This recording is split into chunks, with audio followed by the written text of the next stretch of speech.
బీసీలకు సంబంధించి tank bund దగ్గర అంబేద్కర్ స్టాచ్యూ దగ్గర ఇక్కడ ధర్నా నిర్వహిస్తుంది బీసీ సంఘాలకు సంబంధించినటువంటి కొంతమంది నాయకులను మనతో మాట్లాడదాం. చెప్పండి అన్న, ఏ విధంగా చూస్తారు దీన్ని ఇప్పుడు ప్రభుత్వం తీసుకున్న నిర్ణయాన్ని?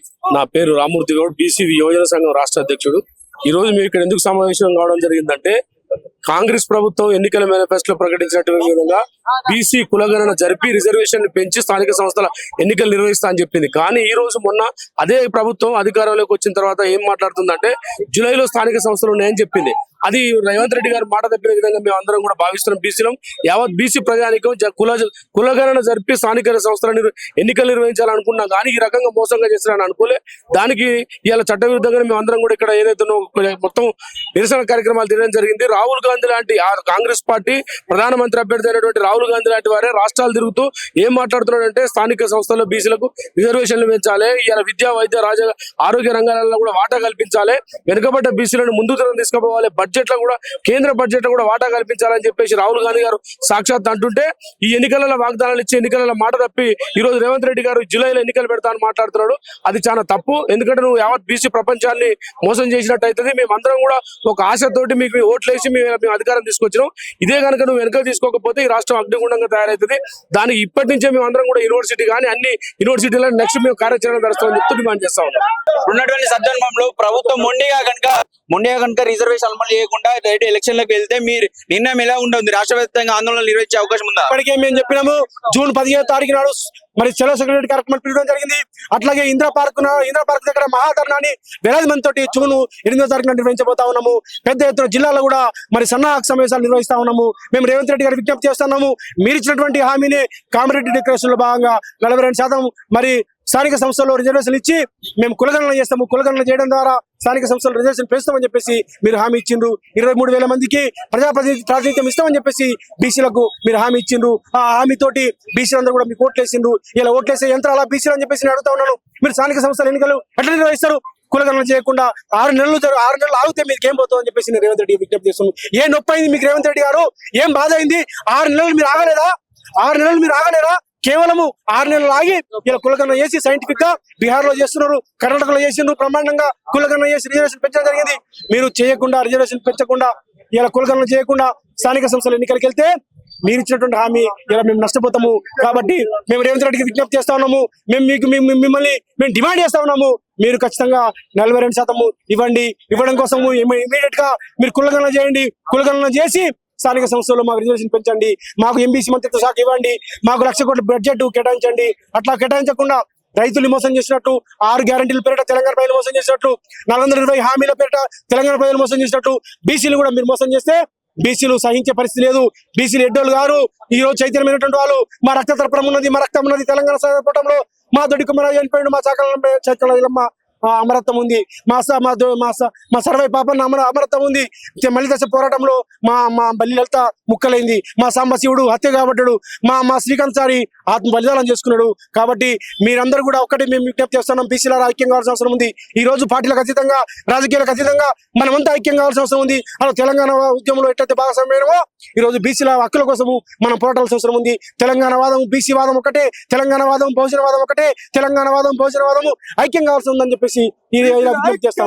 ప్రభుత్వం చెప్తుంది ఏంటంటే 2 నెలల సమయం సరిపోదు, స్థానిక ఎలక్షన్లకు ఇప్పటికే డిలే అవుతుంది, అవి తొందర నిర్వహించాలి అని చెప్పేసి ప్రభుత్వం చెప్తున్నట్టే ముచ్చట. ఒకవేళ బీసీ కన్నా జరగాలంటే ఒకవేళ టైం పట్టే అవకాశం ఉంది. అధికారులు చెప్పినట్టు ఇంత తొందరగా జరగదు, ఒక 6 నెలల సమయం కావాలి. ఆ విషయం తెలియదా? మరి అసెంబ్లీ ఎన్నికల సందర్భంగా ఎందుకు హామీ ఇచ్చిండ్రు? కులగణన చేస్తే మరి 6 నెలల సమయం పడుతుందని చెప్పేసి రేవంత్ రెడ్డి గారు తెలియదా? ఆయన చిన్న పిల్లాడా? 6 ఏళ్ల బుడ్డోడా రేవంత్ రెడ్డి గారు? 6 అడుగులు అందగాడు కదా రేవంత్ రెడ్డి గారు? మరి ఎందుకు మరి కులగణన చేస్తే ఏమవుతుంది? ఏమంతా కుంపలు పోతున్నాయి? భూకంపం వస్తుందా? ప్రళయం వస్తుందా? తెలంగాణ కొట్టుకపోతుందా? ఏమవుతుంది? ఏమి కాదు. మీరు కులగణన చేయండి, ఒక 6 నెలలు ఆగండి. 6 నెలలు ఆగి కులగణన చేస్తే మీకే మంచి పేరు వస్తుంది. మాకు పేరు అవసరం లేదు, మీకే పేరు రాని. మీ రాహుల్ గాంధీ గారికి పేరు రాని. రాహుల్ గాంధీ గారేమో నేను మెస్సయ్య అని, నేను అంబేద్కర్ని అని రాజ్యాంగాన్ని పట్టుకొని తిరుగుతున్నాడు. మేము బలహీన వర్గాల కులగణన చేసి దేశవ్యాప్తంగా రిజర్వేషన్లు పెంచుతా అని చెప్పేసి మాట్లాడుతున్నారు.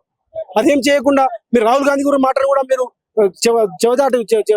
దాట వేసి ఇలా చేయడం పెట్టకుండా ఇలా మోసం చేసే పరిస్థితి, మిమ్మల్ని మీరు మోసం చేసుకునే పరిస్థితి కనిపిస్తుంది. కాబట్టి మేము విజ్ఞప్తి చేస్తా ఉన్నాము, మీరు ఇమీడియట్ గా కులంగన చేసి బీసీ రిజర్వేషన్ పెంచాలని చెప్పేసి డిమాండ్ చేస్తా ఉన్నాం. అనుకోని పరిస్థితుల్లో ఇది సాధ్యం అవుతలేదు, కానీ ఫ్యూచర్ లో 5 సంవత్సరాల అవకాశం ఉంది, బీసీలకు 100% న్యాయం చేస్తాను అని చెప్పేసి రేవంత్ రెడ్డి చెప్తున్నారు. రేవంత్ రెడ్డి గారికి సాధ్యం కాకపోతే మా బట్టి విక్రమార్కనో, మా మధుయాసి గౌడ్నో, మా పొన్నం ప్రభాకర్ గౌడ్నో, మా సీతక్కనో ముఖ్యమంత్రి చేయండి, వాళ్ళు చేసి తీరుతారు. మేము వేరే పార్టీకి అడుగుతలేము. మీ పార్టీలోనే కాంగ్రెస్ పార్టీ జెండా పట్టిన వాళ్ళు చాలా మంది నాయకులు ఉన్నారు. వాళ్ళ ముఖ్యమంత్రి చేస్తే వాళ్ళే చేస్తారు, ఎలా ఉండబోతుంది? ఇంకా మేము చలో అసెంబ్లీ, చలో సెక్రటరియట్ కార్యక్రమానికి జూన్ 15వ తారీఖు నాడు పిలిపించినాము. అట్లాగే జూన్ 8వ తారీఖు నాడు ఇందిరా పార్క్ దగ్గర వేలాది మంది తోటి మహా ధర్నా కార్యక్రమం నిర్వహిస్తా ఉన్నాము. అన్ని జిల్లాల్లో పెద్ద ఎత్తున సన్నాహక సమావేశాలు నిర్వహిస్తా ఉన్నాము. బీసీల రిజర్వేషన్ పెంచేంత వరకు మా పోరాటం ఆగదని చెప్పేసి బీసీ జనసభ డిమాండ్ చేస్తా ఉన్నాం. ఒకవేళ ప్రభుత్వం ఉండే కనుక ఇలాగే వెళ్తే ఎలా ఉండబోతుంది?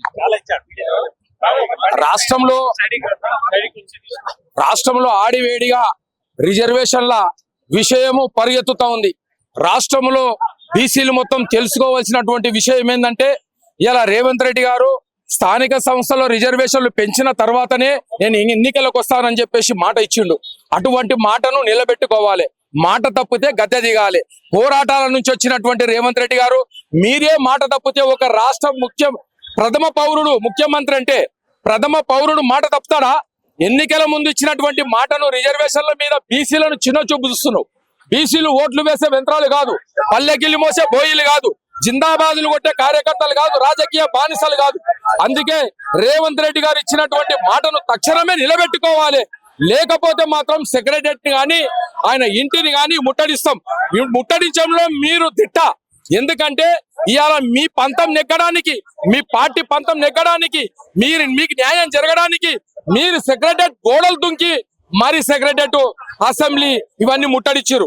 కానీ మేము ఆ రకంగా కాదు, న్యాయబద్ధంగా, ధర్మబద్ధంగా, అంబేద్కర్ సాక్షిగా, జ్యోతిరావు పూలే సాక్షిగా, నిజాయితీగా, నీతిగా మేము సెక్రటరీ ముట్టడిస్తాం. నిన్ను పాలన జరగనీయం. ఒకవేళ నీ చేత కాదనుకో గద్దెను దిగిపో. బీసీలు మాత్రం ఓట్ల ఎన్నిక లేదు. మీరు ఎన్నికల ముందు బోడ మల్లప్ప అన్నారు, ఎన్నికల తర్వాత బోడ మల్లప్ప అన్నారు. ఇలా రాష్ట్రంలో ప్రతి ఒక్క విద్యార్థి, యువత, మహిళ, ముసల, ముతక ప్రతి ఒక్కరు చూస్తున్నారు. నివిచ్చిన మాటనే నిలబెట్టుకోవాలని చెప్పేసి మేము బీసీ సంక్షేమ సంఘం నుంచి పూర్తి స్థాయిలో డిమాండ్ చేస్తా ఉన్నాం. లేకపోతే మాత్రం మూల్యం చెల్లించుకుంటారని చెప్పేసి డిమాండ్ చేస్తా ఉన్నాం. Thank you. ఇది ఇక్కడ ట్యాంక్ దగ్గర పరిస్థితి. బీసీ సంఘాల నాయకులు పెద్ద ఎత్తున ధర్నాకు చేస్తూ ఉన్నారు. మాకు ఏదైతే 42% రిజర్వేషన్ ఇస్తా ఉన్నారో బీసీలకు అది కంపల్సరీ ఇవ్వాలి. ఏదైతే కామారెడ్డి డిక్లరేషన్ లో డిక్లేర్ చేసినటువంటి సీఎం రేవంత్ రెడ్డి ఇప్పుడు ఎందుకు మరుస్తున్నారు? మళ్ళీ డిలే అయితే కానీ 6 నెలలైనా పోనీ, అంతకంటే ఎక్కువైనా పోనీ, కానీ మేము వెయిట్ చేసే సిద్ధంగా ఉన్నాం. కానీ మాకు మాత్రం స్థానిక ఎలక్షన్ లో కంపల్సరీ మాకు రిజర్వేషన్ ఇవ్వాలి అని చెప్పేసి బీసీ సంఘాలకు సంబంధించినటువంటి నాయకులు ఇక్కడ ఆందోళన నిర్వహిస్తున్నటువంటి పరిస్థితి మనం చూస్తూ ఉన్నాము.